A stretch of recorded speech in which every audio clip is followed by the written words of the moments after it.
So good afternoon. I thought I'm going to make a video of this now. I replaced the air or the altitude sensor with the eBay one, which is quite a considerable amount better than what I had. I tapped my plate down probably a millimeter, so it is flush on the bottom. It was about a millimeter off. And what that millimeter is going to do, so you don't have to play in there, it goes straight. The engine will turn on right away, first crank. I haven't started the fuel pump or anything yet, so here it goes.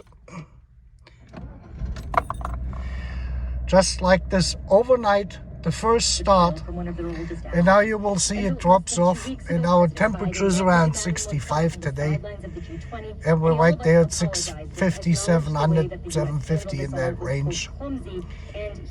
And so this is now with everything repaired. Okay, this is the follow-up video now since we got to our destination, and this is now a hot start.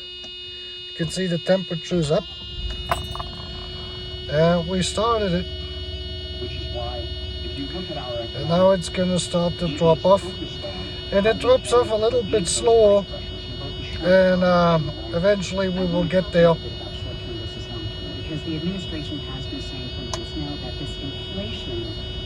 There you go. Alrighty.